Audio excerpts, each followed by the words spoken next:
Bismillahirrahmanirrahim. Alhamdulillah wa bihi nasta'in wa nusalli wa nusallim ala habibina Muhammad asyrafil anbiya'i wal mursalin wa ala alihi wa sahbihi ajma'in. Allahumma atina anfusana taqwaha wa zakkiha anta khairu man zakkaha anta waliyuha wa maulaha. Amin, Allahumma amin, amma ba'du. Ikhwatul iman, ikhwatu fid din, a'azakumullah wa uhibbukum fillah. Usikum wa iyaya bitaqwallah faqad faza man ittaqa. Alhamdulillah, alhamdulillah.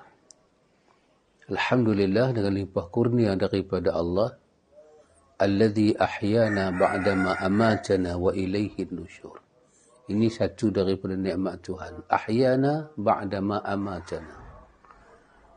Tuhan memberi iktiraf, dia menghidupkan kita lepas daripada kita mati.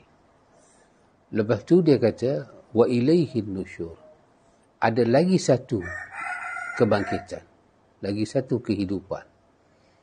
Bukan roh saja dimasuk di dunia, bahkan roh akan dimasuk wa ilaihi nusyur. Pada hari kita balik secara hakiki bertemu Rabbul Alamin. Sekarang dia bagi peluang pada kita, kita kata fursatul ula. Dia bagi peluang pertama. Semalam dia bagi peluang pertama. Hari ini fursatul thaniyah. Peluang yang kedua. Maka lagi sekali dia kata wa ilaihi nusyur. Kepadanya lah kita dibangkitkan. Dengan roh juga dengan jasad. Dengan akal fikiran, dengan nurani, dengan perasaan, dibangkit dan dihisap. Maka itulah kebangkitan hakiki, kebangkitan yang sebenarnya. Pada hari itu, tangan tak boleh bercakap, kaki tak boleh bercakap, mulut tak boleh bercakap, yang akan bercakap adalah saksi-saksi. Dipanggil sebagai syuhada, saksi-saksi. Allah ni ada saksi-saksi dia. Al-yawma nakhtimu ala afwahihim wa tukallimuna aydihim wa tashhadu arjuluhum bima kanu yaksibun. Bercakaplah tangan-tangan mereka, bercakaplah kaki-kaki mereka di atas apa yang mereka usahakan. Bima kanu yaksibun, atas apa yang telah mereka usahakan. Alhamdulillah, nikmat demi nikmat Allah Ta'ala curahkan pada kita. Jadi, bangkit-bangkit pagi, sahabat Abdul Rahman baca ayat Quran yang ditemankan oleh seorang mursyid, Ustaz Samsul. Awal daripada surah Al-Baqarah. Tentang innal ladhina kafaru sawa'un alaihim a'anzartahum am lam tunzirhum la yu'minun. Ini di antara ayat-ayat yang bersifat tazkiyah. Ini ayat-ayat yang sangat menarik, dahsyat. Kata Profesor Hamka dalam tafsir dia, kalau kita renung ni, ayat pertama sampai ayat ke-21. 21. Daripada surah Al-Baqarah, dia adalah permulaan cerita keseluruhan Al-Quran. Nanti apa Quran nak bawa secara 30 juzuk ni? 20 ayat awal inilah yang menjadi muqaddimah. Yang mana kata Profesor Hamka, surah Al-Fatihah menjadi muqaddimah kepada 20 ayat awal ini.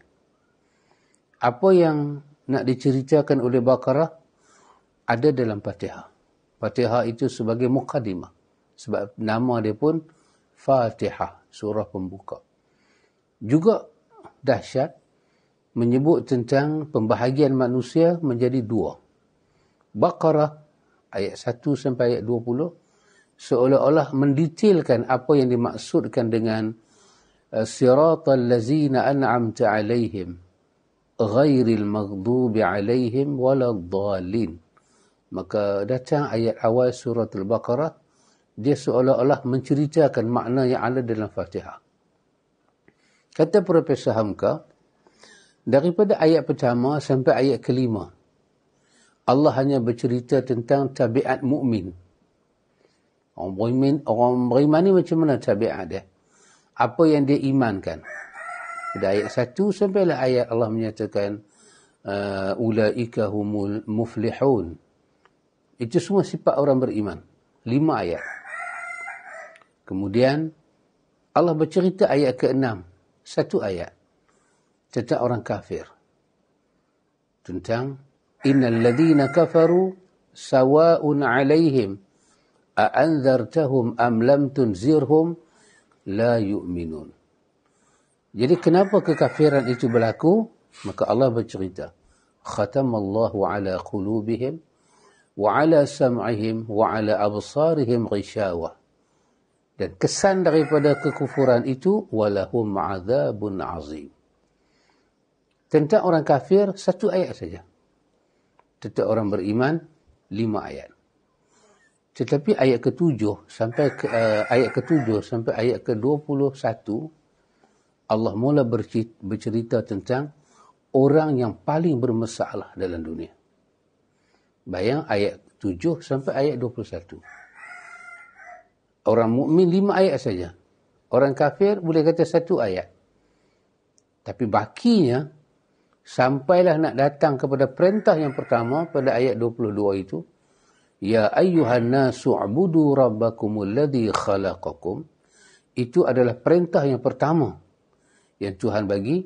Daripada ayat ke-7 sampai ayat sini hanya menceritakan telatah tabiat orang yang paling bermasalah dalam dunia. Siapa mereka? Mereka adalah orang yang fi qulubihim maradun. Kalau fi qulubihim maradun itu tak apa lagi. Tapi masalah paling besar, fazadahumullahu marada. Ini paling besar. Allah tambah penyakit. Fazada. Zadallah. Yang zada ini Allah. Bila Allah tambah, siapa boleh kurangkan? Bila Allah membenci, siapa boleh mengasihi? Bila Allah menolak, siapa boleh menerima? Bila Allah memberi penyakit, siapa boleh merawat? Maka Profesor Hamka menyatakan inilah masalah paling besar dalam dunia, masalah orang berpenyakit. Kalau orang mukmin dia tak ada masalah, tahu dah jalan dia mukmin. Kalau orang kafir, kadang-kadang tak ada masalah kerana tahu dah jalan dia kafir. Tapi masalah paling besar, orang ini nak disebut kafir daripada kalangan Islam. Nak disebut Islam, tingkah lakunya macam kafir. Maka Allah mencipta satu nama khas. Nama khas menunjukkan mereka ini hina. Tak boleh dipakai. Tak boleh diajak bincang. Maka Allah panggil mereka dengan nama munafik. Perkataan munafik ini orang Arab sendiri faham apa makna dia. Perkataan yang tak baik. Tak disukai. Nifaq bermakna orang yang pandai menyembunyikan isi hati. Dia pamer benda lain, dia simpan benda lain. Dia boleh senyum, tapi hatinya suka dengan penderitaan orang. Dia boleh tunjuk tangisan, tapi sebenarnya dia suka orang mati. Dia suka orang susah. Dia boleh tunjuk kesedihan. Kadang-kadang dia senyum di atas nikmat orang dapat, tapi hati dia itu benci. Dia mempunyai perwatakan yang sangat dahsyat. Sampai Allah bagi contoh dalam surah Al-Baqarah itu, contoh yang dahsyat. Allah kata mereka ini, dikatakan kepada mereka, la tusfiku. Jangan kamu lakukan kerosakan. Mereka menjawab, innama nahnu muslihun. Jahatnya mereka, dahsyatnya mereka sampai peringkat ni. Sebab Allah menyebut, wa ma hum, mereka ini duduk dalam keadaan la yash'urun. La yash'urun. Mereka tak nampak jenayah hati yang mereka buat. Mereka rasa ucapan mereka, perkataan mereka, perbuatan mereka, sumbangan mereka, nasihat mereka, kesemuanya islah. Innama nahnu muslihun. Sesungguhnya kami hanya melakukan kebaikan. Allah kata dah, mereka melakukan kejahatan. Kejahatan perkataan, niat, cadangan hati, azam hati, tekad, kemahuan mereka, rancangan mereka, bisikan mereka, nasihat mereka, kesemuanya kata Allah jahat. Kenapa jadi demikian? Karena Allah menjawab, mereka daripada awal lagi tidak memahami makna iman. Wa minan nasi man yaqulu amanna billah. Daripada awal mereka menyatakan mereka iman pada Allah, iman pada hari akhirat, iman pada Rasul, setia kepada orang beriman. Allah menyatakan tak. Wa ma hum bimu'minin. Daripada awal mereka tak faham. Mereka tak tahu makna iman Allah, kesetiaan pada Rasul, mengikut Rasul, kesetiaan pada orang yang beriman. Allah kata tak. Daripada awal mereka tak faham. Maka dari hati mereka kata Allah tidak ada iman satu pun. Apabila datang pada ayat ke-22, perintah pertama, perintah beribadat kepada Allah. Perintah, ya ayyuhan nasu u'budu rabbakum. Manusia, sembahlah pencipta kamu. U'budu rabbakum. Beribadatlah hanya kepada pencipta kamu. Orang kafir, orang mukmin bila dengar ayat ni faham. Dia tahu, tak ada masalah. Orang kafir, bila Allah menerangkan ayat ni, kerana mereka kafir, Allah sambung sikit di belakang. Alladhi khalaqakum wallazina min qablikum. Sambungan ini menyebabkan terbuka fikiran orang kafir. Kenapa dia kena sembah Tuhan?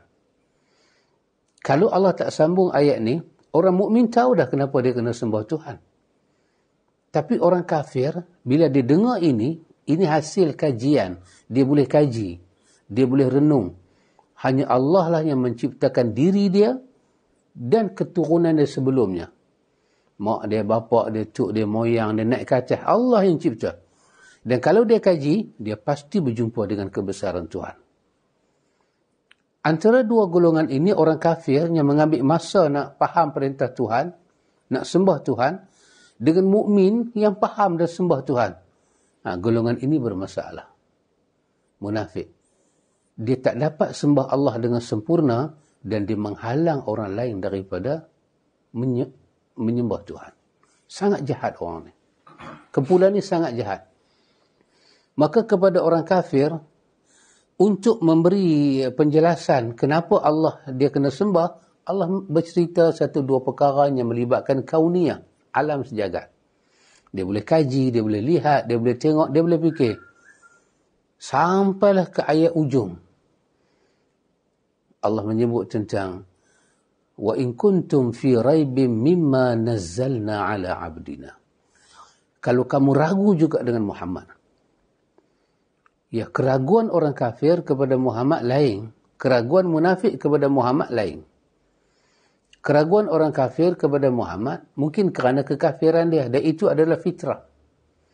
Musuh meragui musuh. Itu adalah fitrah.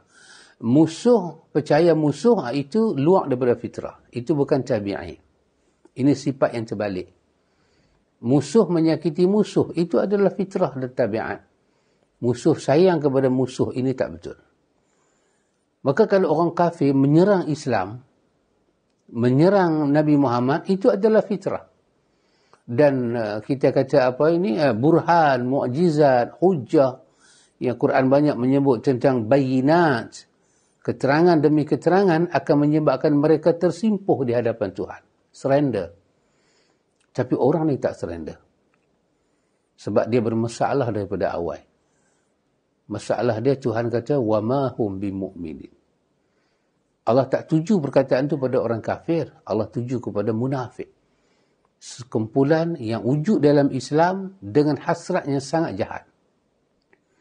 Apa yang baik-baik dia cuba robohkan. Dia tak peduli satu perkara itu fitnah ke, benda tu tak betul ke, dia tak peduli. Yang penting hasrat dia berjaya. Supaya apa yang dia bercakap tentang Nabi Muhammad itu buruk, dapat diterima oleh orang kafir. Dan yang kafir kekal jangan masuk Islam dan bermusuh dengan Muhammad. Dan dia seolah-olah nampak macam mana orang tengah. Ke Muhammad pun dia ada, kepada orang bukan pengikut Nabi Muhammad pun ada.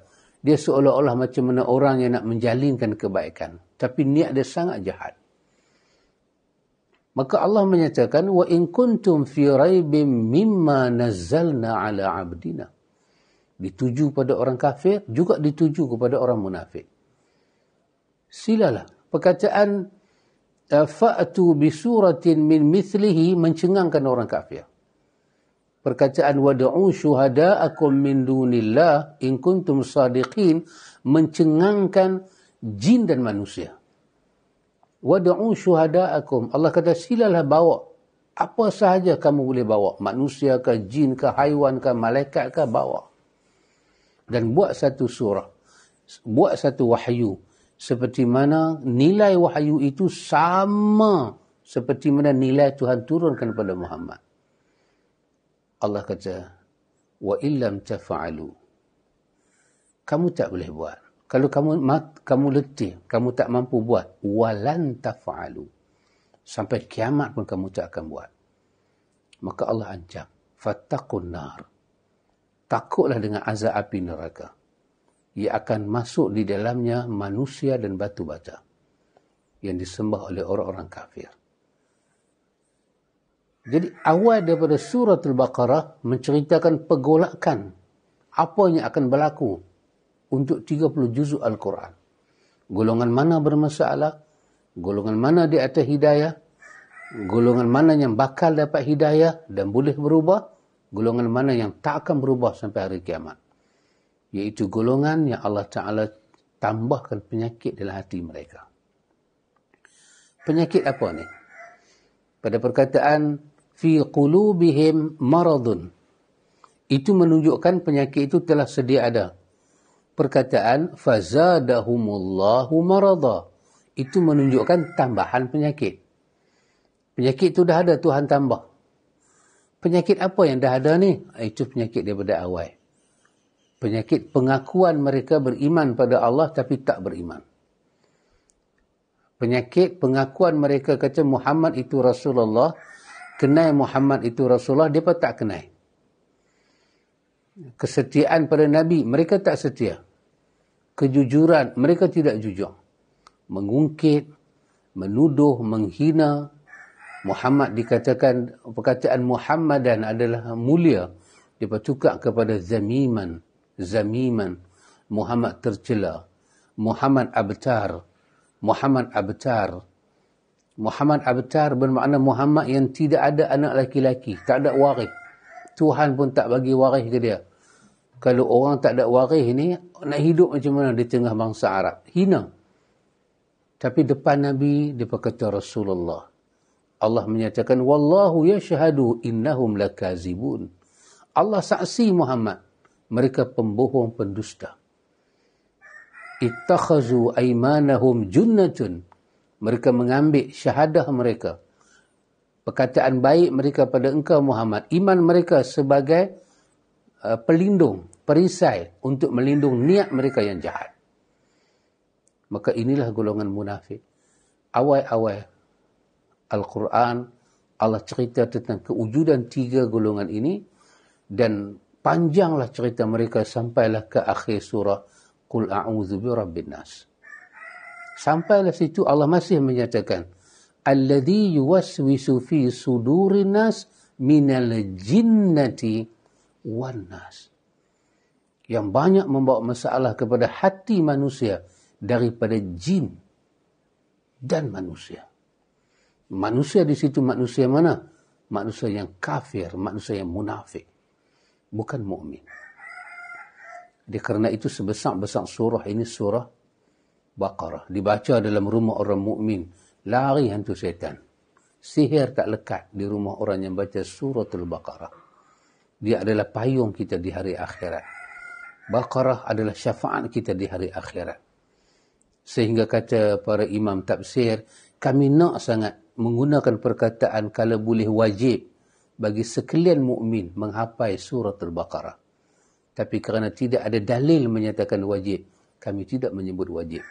Tapi kami ingin sekali menyatakan bagi seorang mukmin hafallah surah Al-Baqarah kerana manfaat dia dalam bentuk penceritaan dia sangat bermanfaat dan dalam bentuk fadilat dia sangat bermanfaat kepada kehidupan seorang mukmin. Jadi ikhwan, penyakit ini akan ada sampai hari kiamat. Tapi alhamdulillah Nabi telah memberi kepada kita petunjuk perbezaan munafik dan mukmin. Tak susah sangat bagi orang Islam nak berhadapan dengan orang kafir. Penjelasan demi penjelasan. Tapi masalah sungguh dengan orang munafik ni. Dia tahu bahagian Islam, tapi dia jahat. Kafir, dia tak tahu. Dia dengar penjelasan, dia boleh dengar. Tapi kalau dia mengambil sikap melawan, bermakna dia jahat. Tapi sebelum dikatakan jahat pada orang kafir, kena diberi penjelasan. Tapi munafik sangat jahat. Dia dalam Islam. Dia tahu makna hayya 'alas salah. Dia tahu makna hayya 'alal falah. Tapi dia masih boleh menyatakan lawangan azan ini mengganggu orang tidur. Kalau kafir, dia kata ganggu. Kerana dia kafir. Dia tak tahu apa itu syariat dan syiar. Maka para ahlul ilmi, orang-orang yang berilmu dalam Islam, memberi penjelasan. Panggil mereka, berjumpa, memberi penjelasan. Orang kafir makan perkara-perkara yang diharamkan oleh Islam. Orang Islam tak boleh makan. Diberi penjelasan. Kita ada jiran, kita ada macam-macam, kita hidup dalam masyarakat. Orang kafir bagi makanannya, kita tak boleh makan. Kita beri penjelasan. Kenapa kita tak boleh makan? Ada larangan. Bila kita sebut ini agama, ini Tuhan, mereka hormat. Tapi kalau munafik, dia ejek kita. Dia kata alim sangatlah tu. Warak sangatlah tu. Ugama sangatlah tu. Jahat. Munafik ni lidah dia jahat. Hati dia jahat. Kalimah dia jahat. Maksud dia jahat. Orang kafir ada yang jahat. Tapi sebelum kita kata dia jahat, maka penjelasan diberi. Pasal itu Quran itu mukjizat. Kenapa Allah menyebut macam mana ayat hujan turun? Kenapa Allah menyebut tentang kejadian manusia? Kerana nak orang kafir itu melihat kebenaran. Orang mukmin, kalau Allah kata sembah Allah, Allah tak cerita macam mana dia buat langit, macam mana dia buat bulan. Tak cerita pun tak apa. Mukmin tak ada masalah. Macam kepada kita mukmin, kenapa sembahyang sehari semalam 5 waktu? Tak ada masalah dah. Kenapa subuh 2 rakaat? Patut subuh tu tak start kerja lagi, bagilah 4. Lohak dengan asar tu, bagilah 2. Mukmin tak tanya apa dah. Mukmin taat aja pada Allah. Tetapi orang kafir perlu diberi penjelasan. Kenapa ada suara azan? Kenapa azan kena kuat? Orang kafir perlu diberi penjelasan. Dan siapa nak bagi penjelasan ni? Ahlul ilmi. Orang-orang yang berilmu dalam Islam. Bukan menghukum. Bukan menafikan. Bukan menyatakan awak musuh tanpa hukum. Mereka diberi penjelasan. Dan Quran syarat dengan penjelasan. Penuh dengan bayinah. Keterangan, penjelasan. Diberitahu pada mereka. Kenapa orang wanita Islam tutup aurat? Kenapa tidak ada pergaulan bebas? Tak ada minum arak? Kenapa tidak ada itu? Kenapa tidak ada ini? Diberi penjelasan. Dan diberi hujah. Kenapa kita sembah Allah? Kenapa Tuhan kita tak nampak? Kenapa tidak ada objek? Diberi penjelasan. Ahlul ilmi memberi penjelasan. Dan Quran menyebut dengan penjelasan, hati mereka boleh terbuka. Dan ramailah orang masuk Islam. Tapi munafik sangat jahat. Diejek-ejek penjelasan. Difitnahkan penjelasan. Dibawa kepada makna yang tak betul. Maka Allah menyebut tentang 3 golongan ini wujud. Mukmin, Allah menyebut pegangannya. Munafik, Allah menyebut pegangannya tak sampai. Kafir yang tidak ada pegangan. Maka Allah pun memanjangkan cerita berkenaan dengan munafik. Daripada orang kafir. Maka itu di antara perkara yang nak disampaikan. Banyak lagi perkara nak disampaikan. Tapi itu di antara yang tersurat dalam suratul Baqarah. Semoga kita baca hari-hari. Kita akan mendapat tazkiyah, kita akan mendapat penjelasan. Maka terus kalau sahabat Abdul Rahman membaca bersama dengan mursyid yang membimbing. Teruskan, baca lagi, hafal lagi, renung makna lagi, tadabbur lagi. sampai kita dapat menghayati dan menegakkan makna-makna dia.